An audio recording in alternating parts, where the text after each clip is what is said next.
Welcome back, YouTube, to another episode of My Mom Hates Anime. I'm Mom, and this is Kim. And today we're going to be watching episode number 43 of Fullmetal Alchemist. This episode is entitled Bite of the Ant. And last time we had a lot of stuff going on. Kim, give us a recap because, my memory's pretty sketchy. Some big things happened.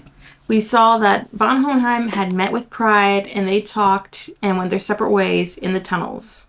We saw that the group that Winry, Dr. Marcos, Scar, Al, they're all a part of. Mm-hmm. They took apart the research notes, they rearranged it, and they discovered a new transmutation circle. Oh, yeah. And Kimberly went back to Fort Briggs to start a war between Fort Briggs and Drachma. Mm-hmm. He has to make the crust. What is it? The bloodline of the crust? The blood crust. The blood crust. So when we last left off, and I do remember because it was kind of a cliffhanger, Drachma was approaching Fort Briggs. So let's see what happens. Let's do it. Okay. Man, they've been doing it for a while. Whoa. Did they just bomb him? Yeah, I think he's dead. Yeah, that was his hat, right? I think so. The crest is carved. Oh. We used Drachma bodies. Wow. Yeah, they were supposed to have the turncoats inside. There's supposed to be some inside infiltration going on. Yeah, some chaos. That never happened. Mm-hmm. What? Kimberly lied? Who could have seen that coming? That's weird. That's too out of character for him. Alchemy is all about reading the dragon's pulse. Clear your mind and think with your senses. Like this. You just poisoned. She is toxic. At least she's teaching him. Yeah, I know, but those eyebrows. You guys are a welcome distraction for our kids. They're close by. Follow me. You lead the way. Who's that? Envy. Episode 43, Bite of the Ant. That is Envy, huh? The eyeballs. The voice, too. So I hear you discovered Salim's true identity. Ooh. Yes, sir. And you're also aware of who I am. I'm interested in hearing your opinion. I think it's sad the family I've answered to and trusted isn't real, pretending to be the humans you secretly despise. Everything from my power down to my rank was appointed to me. But my wife, at least, was of my own choosing. That was interesting. It was. You were one of the bigwig researchers at the 5th Laboratory? I just had a few men working for me. It's been ages since I've spoken with any of them. Well, they're all a Philosopher's Stone now. Mm-hmm. Who is this man with you? It's nice to see you, Doctor. It's been too long. Oh, hell. You honestly believed you could pull one over on me? What is this? Now, what were you saying about my acting? You did just as we expected. They're like landmines loaded with alchemy. Whoa. Well, then all I have to do is follow your footsteps. They're set to detonate for homunculi only. He doesn't know it's remote alchemy. Oh, wow. Oh, wow. Ew. Yikes. Ooh, look. Tortured souls. Ooh. Ooh, get it, Scar. Oh, shoot. That's pretty gross. That's disgusting. There's souls on his tongue, even.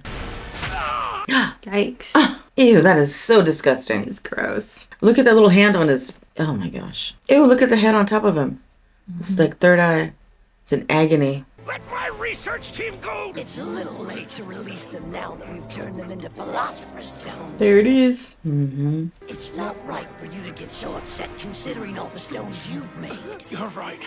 Look. I've sacrificed many innocent lives. Oh, my goodness. Gross. And I know how to destroy them as well! What? Well, he is an alchemist, right? Ooh, he looks evil right there. Is it really happening? Ooh!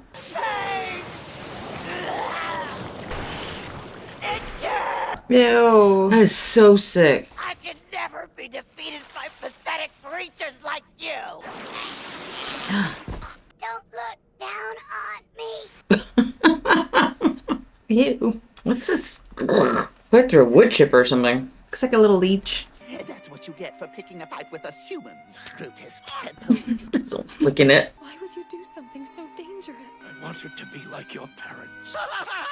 I've hijacked this idiot's body. Classic Yoki. Now, if you want him to live, you'll do as I tell you.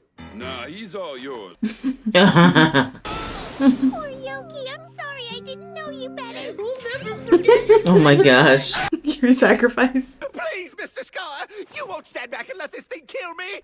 He's like, I'm not doing anything. Doesn't anyone care about this guy? We'll destroy both you and this man if you don't surrender. Got him. I'm free.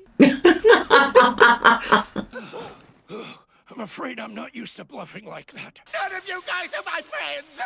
It's hilarious. You're either gonna talk or die. That's it. Let him have his apple.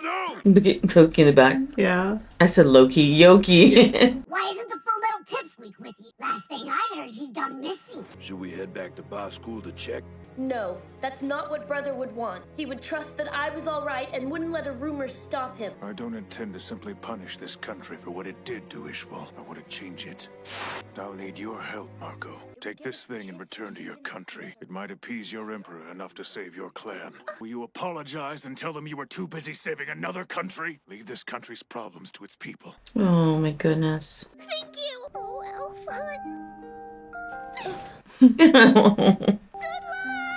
Oh my goodness. Oh, Xiaomei. Yeah. Little cat. Remember they keep calling her cat? Yeah. Bye, kid. That seems so dangerous.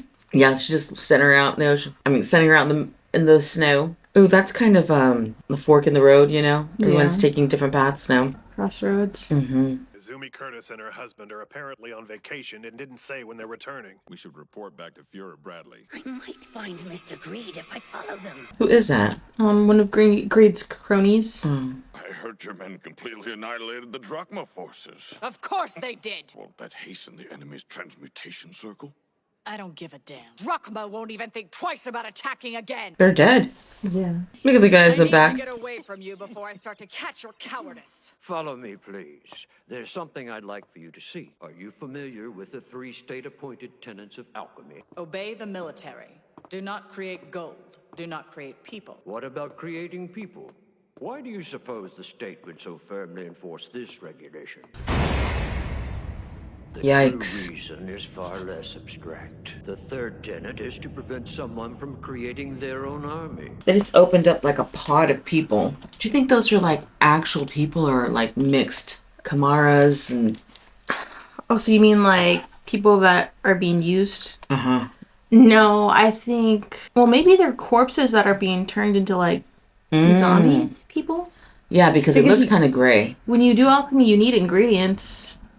So, either they're completely just raw ingredients, the way the boys were trying to make their mother, or they're corpses of old people that have gone. It's crazy. Because I can't imagine they're taking live people. That would probably cause too much disturbance in the communities. They have to be dead. Maybe, or they could like raid the refugee camps of the Ishvalans. That's true. Because they're like at the refugee camp from last episode, they're just basically scrounging and trying to get by. Yeah. So who would miss them? That's true. I don't know. So let's get into this episode.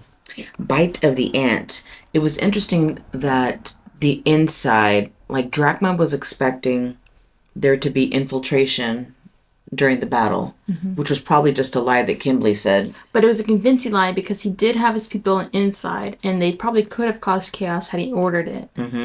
However, he didn't need to do that because the Drachma people all being eliminated was enough blood for his blood crest. So he's like, just use these guys. We'll march them right up to their death, and then now we've got the blood crest. How evil is that? But Bite of the Ant, I suppose that refers to envy because he gets turned small and he bit Yoki's finger. So, I don't know, maybe. Yeah, because they said this little thing is what caused so much pain and terror to others. Just a little tiny little leech. True. Oh, so maybe the bite is bigger than just Yoki's bite. Maybe it's the actual bite of all the chaos that envy has caused. Oh, that's a good one. I liked seeing May teaching Al how to try to use alchemy. Even though he didn't get it, and even though she was a bad instructor, it was kind of a cute moment. Yeah, it was cute. And the fact that she was willing to teach, I'd imagine, secret information to a foreigner because he's not part of her country. But she is in love with him, so of course she's gonna tell him whatever he wants to know. I liked her little character. I hope this isn't the last that we see of her and Xiaomei because she's like a little lively force. Like she's so tiny and she's just a kid. But look at these kids. She's like a chaos marshmallow. Yeah, these kids are like doing big things. Like no one's watching them, and they're just wandering off in life. She's trying to go out and get something to save her country with. How old is she? I know. 8, 9, 10. She looks very young. I mean, she's got to be second grade at the most. Maybe she's older than she looks. Who knows? 'Cause I think she might just be a little too small. Mm-hmm. Yeah, that is crazy. She's carrying precious cargo. And by precious, dangerous. And they just sent her out and said, okay, take this little mason jar with, dangerous little envy inside of it. Because we saw that envy almost took over Yoki. If anyone gets out of that jar, she's in trouble. Mm-hmm. Potentially. I really didn't think their trap was going to work because envy is a homunculus. It's so... Even with the chimeras and the alchemy they had, I felt as if it was a lost cause.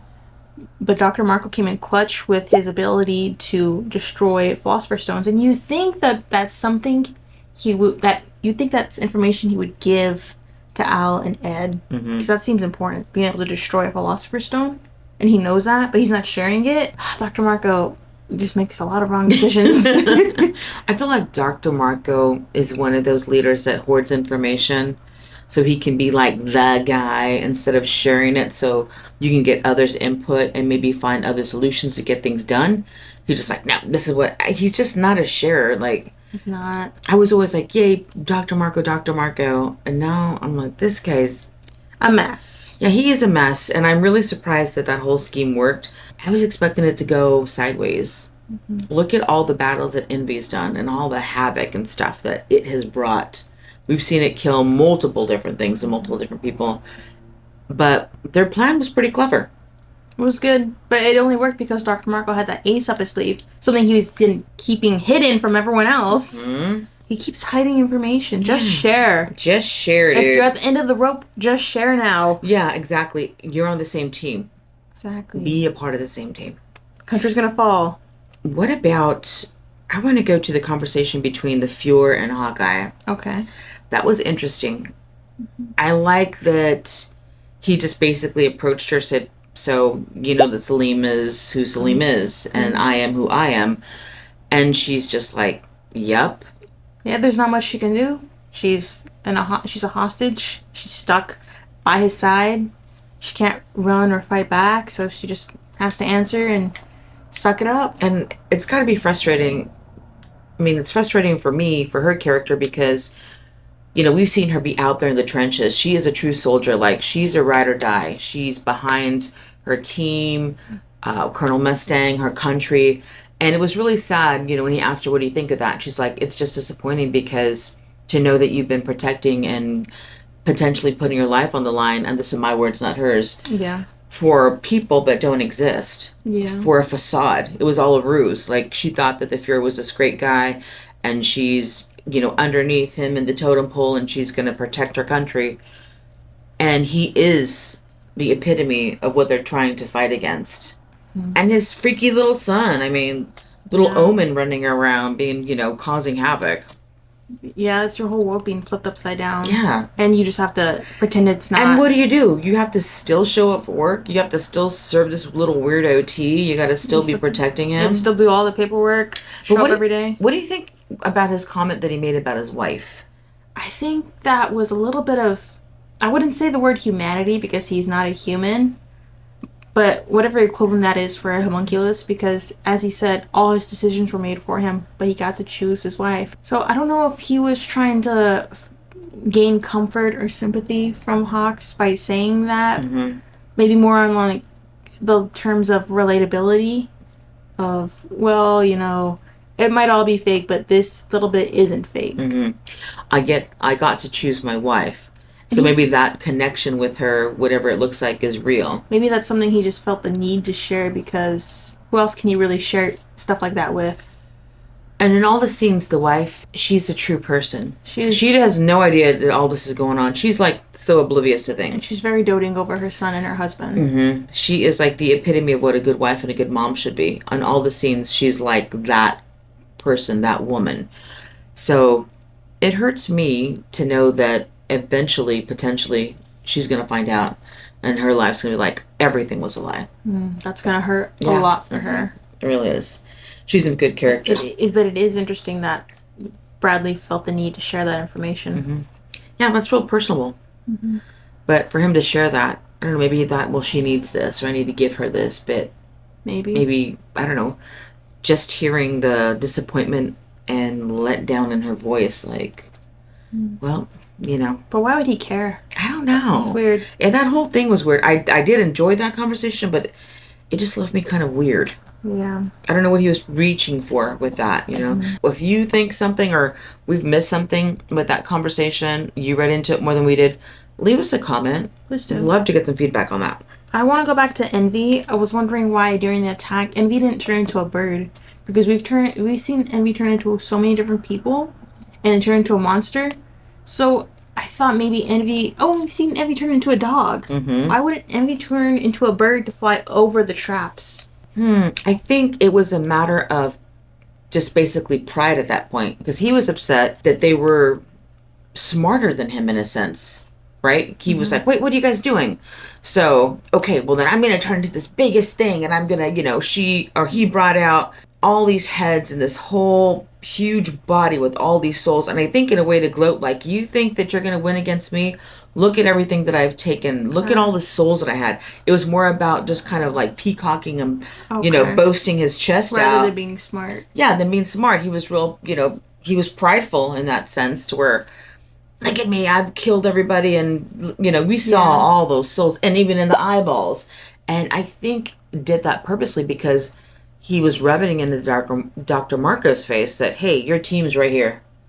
Potentially. Right? No, he said that. He said, you turn my team into Philosopher's Stones. Yeah, but that doesn't mean that Envy's Philosopher's Stone is the same one. But well, no, but I think it was just another jab at him, like, you cannot smart me, Dr. Marco. Look at who I am. Look at what I'm... You think you little guys are going to win against me? And even up until he turned back into the little leech, he was still like, I can't believe you. You know, he was taken aback that they outsmarted him. It's true. So I think it was more prideful and boastful. Okay, that makes sense. How many stones do you think Dr. Marco made? For the fact that it's a plural, I thought maybe he was successful with 1, maybe 2 stones, but it sounds like 10 or something. Yeah, from the comment that Envy made, it's like, what did you do?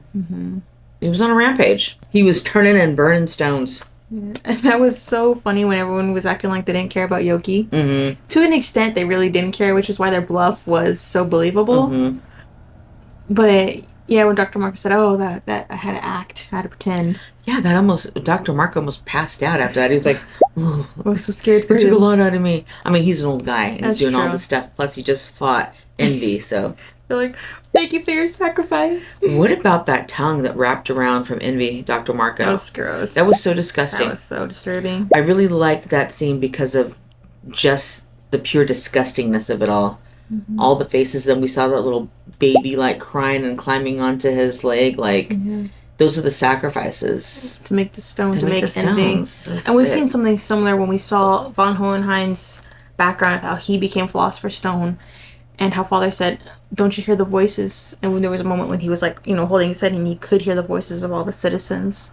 So I suppose every stone probably carries that. That's true. Souls, which sucks. You're always hearing that, I bet. I wanted to say good on Al for pushing forward with the plan. Saying, no, this is what Brother would do if he was here instead. We need to just push forward and trust that he'll be okay on his own. Yeah, I'm like, don't tell me these guys are going to turn back around. Like, I can't, how much back and forth can we possibly do? So I was proud of Al for saying that too. It's like, no, let's stick to the plan. I trust my brother. He's going to catch up with us. Even though he was stabbed through the stomach. Exactly. Good luck. He's still out there somewhere. They're still taking him somewhere to go get, you know, his... a doctor. A doctor and to get his wounds healed. Yeah. So hopefully that's next episode we can see. But good on Scar as well for wanting to change now. Before he was seeking vengeance and wanting to punish the people of that country, but he was thinking of Miles, and he realizes that he can do more good for his people and for the people that are currently alive to just change things. Yeah. And he's basically on a road of repentance right now, if you think about it. And that's why he included Dr. Marco, because Dr. Marco is just as upset with his past actions. So both of them are looking for repentance, and they're going to sacrifice whatever they need to make a change. Yeah, I like that observation. I think that's a good way to put it, especially with those two. They've got a lot to repent for. And Scar's definitely changing in his character. You can see that with each episode. He's been influenced by everyone around him. Yeah, then building those relationships, like with the Elrics, Winry, even Dr. Marco. I mean, all of that and Mei Chang. Yeah. You know, saying, here, take this, unselfishly here, take this and go back to your people and help them. It's time for you, you know, you helped us this way. He said, no, you need to stay here, help us decipher this book and be completely greedy. He's like, no, you need to go back and save your own people. Yeah.